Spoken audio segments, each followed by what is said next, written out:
Assalamu alaikum everyone. I hope that you all would be fine and in good shape. My name is Sadaf Javed, and in this video we are going to basically discuss the protocol of an or experiment, which is the oxidation of cyclohexanol to cyclohexanone. We'll go through the theory, the experimental technique, the chemical apparatus and the chemical equation as well. So let's just dive into it. So first of all, we would be seeing about the theory of the experiment. तो सबसे पहले जिस तरह हम लोगों ने cyclohexanone को synthesise करना है, तो cyclohexanone is the organic compound. Organic synthesis है ये. तो साइक्लोहेक्सानोन हमारे पास एक ऑर्गेनिक कंपाउंड होता है जिसका फॉर्मूला हमारे पास है CH2 होल 5CO. इस मॉलिक्यूल के अंदर हमारे पास ये मॉलिक्यूल बेसिकली हमारे पास एक 6 कार्बन साइक्लिक स्ट्रक्चर होता है और इसमें एक कीटोनिक फंक्शनल ग्रुप प्रेजेंट होता है. जिस तरह आप एंड पर देख रहे हैं उसका नाम है साइक्लोहेक्सानोन. ONE है, तो दैट इंडिकेट्स कि इसमें कीटोन की प्रेजेंस कहीं ना कहीं है. तो दैट मीन्स इसका जो फंक्शनल ग्रुप होता है वो हमारे पास कीटोन होता है. ये हमारे पास एक कलरलेस ऑयल होता है जिसकी जो ओडोर है वो एसीटोन से बहुत ज़्यादा मिलती जुलती है. लेकिन अगर हम इसको ओवर टाइम के लिए छोड़ दें, रख दें, तो ये कलरलेस से येलो कलर में चेंज हो जाता है. तो इस लैब में बेसिकली हमने करना क्या है, हम लोगों ने साइक्लोहेक्सानोन को सिंथेसाइज करना है. साइक्लोहेक्सानोन को क्यों सिंथेसाइज करना है या साइक्लोहेक्सानोन इतना इंपॉर्टेंट हमारे लिए क्यों है? साइक्लोहेक्सानोन जो है वो हमारे लिए इतना इंपॉर्टेंट इस वजह से है because cyclohexanone is used as a precursor for nylon. Precursor means कि आपको कोई चीज़ सिंथेसाइज करने के लिए एक चीज़ रिक्वायर्ड हो. तो दैट मीन्स नायलॉन को सिंथेसाइज करने के लिए हमें साइक्लोहेक्सानोन जो है वो रिक्वायर्ड होता है. तो cyclohexanone is basically the precursor for nylon. That is why ये हमारे लिए बहुत इंपॉर्टेंट है. आप लोगों को पता है नायलॉन जो है वर्ल्ड वाइड हमारे पास यूज हो रही है. तो हमें ऑब्वियसली वो सिंथेसाइज करने के लिए साइक्लोहेक्सानोन जो है वो चाहिए. तो इस वजह से साइक्लोहेक्सानोन जो है वो हमारे पास बहुत ज़्यादा इंपॉर्टेंट होता है because it is used as a precursor for nylon. Cyclohexanone is the largest mass produced in the chemical industry. क्योंकि आप लोगों को पता है नायलॉन जो है वो भी हमारे पास एक लार्जर मास प्रोड्यूस है. तो उसके लिए जो हमें रॉ मटेरियल चाहिए या जो हमें रिएक्टेंट चाहिए जो कि साइक्लोहेक्सानोन भी है, तो इस वजह से ये भी हमारे पास एक बहुत ज़्यादा लार्जेस्ट मास प्रोड्यूस होता है इसका all over the world. Billions of kilograms of cyclohexanols are produced each year for the making of nylon. Just for the purpose of making of nylon, billion of kilograms of cyclohexanone are produced. So हम जितना भी cyclohexanone prepare कर रहे हैं इसमें जो major part है वो हम लोग यूज़ कर रहे हैं for the as the precursors for the production of nylon 6 and nylon 6. और उसके बाद half of the world supply जो है वो कन्वर्ट हम लोग कर लेते हैं एडिपिक एसिड में. Adipic acid is also a precursor for synthesising nylon 6. So that means कि हमारे पास साइक्लोहेक्सानोन भी प्रिकर्सर है नायलॉन के लिए और एडिपिक एसिड भी है. तो कुछ केसेस में हम डायरेक्टली साइक्लोहेक्सानोन को यूज कर लेते हैं नायलॉन बनाने के लिए और कुछ केसेस में हम लोग साइक्लोहेक्सानोन को एडिपिक एसिड में कन्वर्ट करके उसको यूज कर लेते हैं as a precursor for nylon. So for this application the Ka oil is oxidized with nitric acid. Ka oil is basically ketone alcohol oil. हम लोग जब भी रिएक्ट करवाते हैं इसको जब हमारे पास साइक्लोहेक्सानोल की बेसिकली सिंथेसिस होती है, cyclohexanone is produced by the oxidation of cyclohexane in air, typically using cobalt catalyst. ठीक है, हम लोग साइक्लोहेक्सानोन को प्रिपेयर करते हैं कैसे? By the oxidation of cyclohexane in air. और उसमें जो हम कैटलिस्ट यूज कर रहे हैं वो हमारे पास होते हैं कोबाल्ट कैटलिस्ट. ये जो हमारे पास पूरा प्रोसेस होता है, इस प्रोसेस के थ्रू हमारे पास जो मिक्सचर बनता है उसको हम लोग कहते हैं Ka oil and it stands for ketone alcohol oil and it is the main feed stock for the production of adipic acid. Now moving towards the chemical equation, here we can see that cyclohexanol से हम लोगों ने cyclohexanone जो है वो बना ली है। और किस तरह साइक्लोहेक्सानोल, ऑब्वियसली हमारे पास OH लगा हुआ है, एक अल्कोहलिक फंक्शनल ग्रुप है, तो वहाँ पर ऑब्वियसली अगर आप लोगों ने ऑर्गेनिक के मैकेनिज्म्स पढ़े हुए अच्छे तरीके से तो आप लोगों को यहाँ पर आइडिया होगा कि ऑक्सीजन और हाइड्रोजन का बॉन्ड ब्रेक होगा। जब ऑक्सीजन और हाइड्रोजन का बॉन्ड ब्रेक होगा तो इलेक्ट्रॉन्स ऑक्सीजन की तरफ शिफ्ट होंगे, because oxygen is more electronegative as compare to the hydrogen. As a result वो इलेक्ट्रॉन जो है वो वापस शिफ्ट हो जाएंगे कार्बन और ऑक्सीजन के बॉन्ड के दरमियान में, क्योंकि ऑक्सीजन के बॉन्ड्स कम होंगे और हमारे पास साइक्लोहेक्सानोन जो है वो बन जाएगी।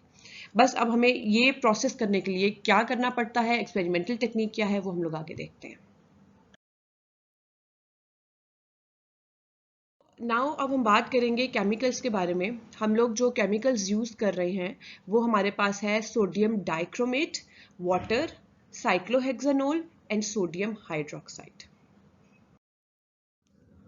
Apparatus.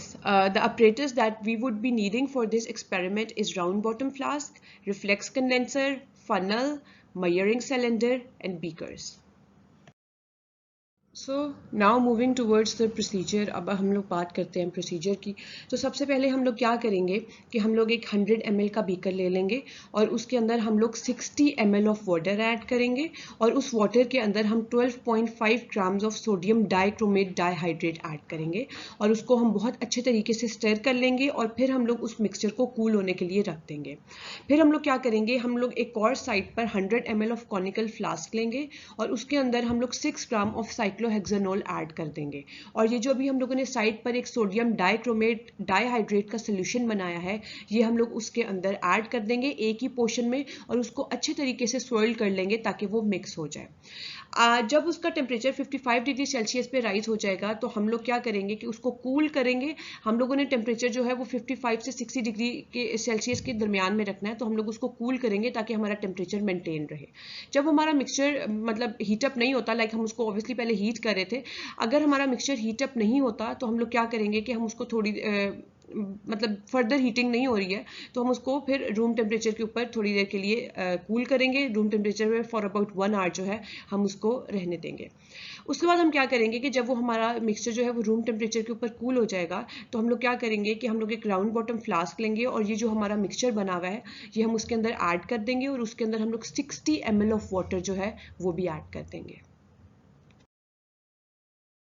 करने के बाद हम लोग क्या करेंगे, हम एक डिस्टिलेशन अपरेटस सेट करेंगे। डिस्टिलेशन अपरेटस आप लोगों को अच्छे तरीके से पता है कि हम लोगों का कैसा होता है और हम किस तरीके से सेट करते हैं। और हम लोग डिस्टिलेशन करेंगे with the help of the Bunsen burner के, मतलब हम लोगों ने हीटिंग प्रोवाइड करेंगे तो मतलब एवेपोरेट हो जाएगी कोई एक चीज़ और वो हमारे पास दूसरी जगह पर आ जाएगी। तो हम लोग क्या करेंगे कि हम लोग डिस्टिलेशन जब करेंगे तो हम लोगों को थोड़ा आइडिया कि हमारे पास राउंड बॉटम फ्लास्क होती है, उसको हम नीचे से हीट कर रहे होते हैं, ऊपर हमारे पास कंडेंसर लगा होता है और दूसरी साइड पे हमारे पास कॉनिकल फ्लास्क पड़ी होती है जिसमें हमारे पास डिस्टिलेट कलेक्ट हो रहा होता है। तो जब हमारे पास almost 30 ml of distillate collect हो जाएगा तो उसके बाद हम वो डिस्टिलेशन का प्रोसेस वहाँ पर रोक देंगे और हम लोग अपने डिस्टिलेट को ट्रांसफर कर देंगे फ्लास्क के अंदर और उसके अंदर हम about 7 gram of salt add करेंगे ताकि हमारा सोल्यूशन जो है वो प्रॉपर्ली सैचुरेट हो जाए। अब हम क्या करेंगे, अब हम सॉल्वेंट एक्सट्रैक्शन परफॉर्म करेंगे साइक्लोहेक्सानोन की लेयर को सेपरेट करने के लिए अपने पूरे मिक्सचर में से एक्वस लेयर और ऑर्गेनिक लेयर को अलग करने के लिए। हम लोग एक्वस लेयर को 2 दफे एक्सट्रैक्ट करेंगे यूजिंग इथाइल एसीटेट, क्योंकि हमारे पास जो साइक्लोहेक्सानोन है वो अगर एक्वस लेयर में जा रहा है तो हम लोग उसको एक्सट्रैक्ट करेंगे from that layer using ethyl acetate. उसके बाद हम लोग क्या करेंगे कि वो जो हमारे पास इथाइल एसीटेट का एक्सट्रैक्ट है वो हमारे पास मतलब कंबाइन हो जाएगा विद द साइक्लोहेक्सानोन की लेयर के साथ, ठीक है, क्योंकि हम इथाइल एसीटेट यूज कर रहे हैं। एक्वस लेयर अगर अलग हो गई तो इथाइल एसीटेट का एक्सट्रैक्ट और साइक्लोहेक्सानोन की जो लेयर है वो हमारे पास इकट्ठी हो जाएगी। उसके अंदर हम लोग क्या करेंगे, हम लोग एनहाइड्रस मैग्नीशियम सल्फेट ऐड करेंगे ताकि अगर सोल्यूशन में किसी किस्म का मॉइस्चर रह गया है, मॉइस्चर कंटेंट रह गया है तो वो उसको एब्जॉर्ब कर ले, वाटर या कोई भी इस तरह का कंटेंट। उसके बाद हम लोग स्टीम हीटिंग करेंगे। वो जो हमारे पास मिक्सचर आया है इथाइल एसीटेट प्लस साइक्लोहेक्सानोन की लेयर का, हम उसको जब स्टीम हीट करेंगे तो हमारे पास क्या होगा कि जो इथाइल एसीटेट है वो एवेपोरेट हो जाएगी और पीछे जो हमारे पास बच जाएगा वो हमारे पास होगा साइक्लोहेक्सानोन। और हमारे पास जो प्रोडक्ट आ गई है हम लोग उसका वेट मेजर कर लेंगे, उसका बॉइलिंग पॉइंट मेजर कर लेंगे तो हमें पता चल जाएगा कि ये साइक्लोहेक्सानोन ही है। और अगर हम लोगों ने इसको फर्दर कंफर्म करना होगा तो हम लोग उसकी IR स्पेक्ट्रल इंटरप्रिटेशन कर लेंगे। सो नाउ द रिजल्ट के हम लोगों ने ऑक्सीडेशन की साइक्लोहेक्सेनोल की, तो हमारे पास साइक्लोहेक्सेनोन आ गई। यहाँ पर मैं आप लोगों को एक दफ़ा दोबारा बता देती हूँ प्रोसीजर, ताकि कोई प्रॉब्लम ना रहे। सबसे पहले आप लोगों ने 100 ml का बीकर लेना है। उस बीकर के अंदर आप लोगों ने सोडियम डाइक्रोमेट डाइहाइड्रेट ऐड करना है और उसको कॉन्स्टेंटली स्टर करना है ताकि वो मिक्स हो जाए, और फिर आपने उसको कूल होने के लिए रख देना है। फिर आप लोगों ने एक और कॉनिकल फ्लास्क लेनी है, उसमें आप लोगों ने वाटर ऐड करना है, और उसके अंदर ये जो आपने सारा मिक्सचर बनाया आप लोगों ने ये भी इसके अंदर ऐड कर देना है, और आपने उसको थोड़ी देर के लिए हीट करना है। हीट करने के बाद आपने उसको कूल कर लेना है। आपने अपना टेम्परेचर 55 से 60 डिग्री सेल्सियस से ऊपर नहीं जाने देना है। एक पॉइंट आएगा जब फर्दर हीटिंग नहीं होगी, आपने उस पॉइंट पर उसको छोड़ के तो आपने उसको कूल होने देना है फॉर अबाउट 1 आवर। उसके बाद आपने क्या करना है, आपने राउंड बॉटम फ्लास्क लेनी है, उसमें आपने वाटर ऐड करना है, और ये जो आपका सारा मिक्सचर बना है ये भी आपने उसके अंदर ऐड कर लेना है, और साथ में आपने डिस्टिलेशन अपरेटस सेट कर लेना है ताकि आप लोगों की जो दोनों चीज़ें हैं वो अलग हो जाए। आपने बंसन बर्नर से हीटिंग प्रोवाइड की और आपने एक प्रॉपर डिस्टिलेशन अपरेटस सेट कर लिया। जब आपने हीटिंग भी प्रोवाइड की, डिस्टिलेशन अपरेटस भी सेट हो गया, तो ऑब्वियसली एक आपका जो कंपोनेंट है वो अलग होगा, जो पहले एवेपोरेट हो जाएगा, तो वो आपके पास आपकी कोनिकल फ्लास्क में एंड पर आ जाएगा, जिसको हम कहते हैं डिस्टिलेट। जब आपके पास almost about 30 ml of distillate collect हो जाएगा, तो आपने क्या करना है कि आपने उसकी सॉल्वेंट एक्सट्रैक्शन परफॉर्म करनी है। आपके पास एक्वस लेयर होगी और एक आपके पास वो साइक्लोहेक्सेनोन वाली लेयर होगी। आप लोग एक्वस लेयर में से एक्सट्रैक्शन करेंगे यूजिंग इथाइल एसीटेट। तो जब आप इसको एक्सट्रैक्ट करेंगे तो क्या होगा कि एथाइल एसीटेट जो है वो जाकर मिल जाएगा साइक्लोहेक्सेनोन की लेयर के साथ। अब आपके पास बेसिकली रह क्या गया है, इथाइल एसीटेट और साइक्लोहेक्सेनोन की लेयर। आप इसमें एनहाइड्रस मैग्नीशियम सल्फेट ऐड करेंगे ताकि अगर कोई भी वाटर कंटेंट है तो वो एब्जॉर्ब कर ले। उसके बाद आप लोग उसको स्टीम हीटिंग प्रोवाइड करेंगे या स्टीम डिस्टिलेशन प्रोवाइड करेंगे, तो ऑब्वियसली इथाइल एसीटेट जो है वो पहले एवेपोरेट हो जाएगा, और पीछे जो आपके पास प्रोडक्ट बच जाएगी वो साइक्लोहेक्सेनोन की होगी, और उसका आप लोग मेल्टिंग पॉइंट डिटरमिन कर लेंगे, उसका वेट भी मेजर कर लेंगे, और अगर आपने फर्दर कंफर्म करना है तो आप लोग उसकी IR इंटरप्रिटेशन कर लेंगे। So that is it for this video. और आप लोगों के पास रिजल्ट में क्या आएगा, the oxidation of cyclohexanol yields cyclohexanone as the product.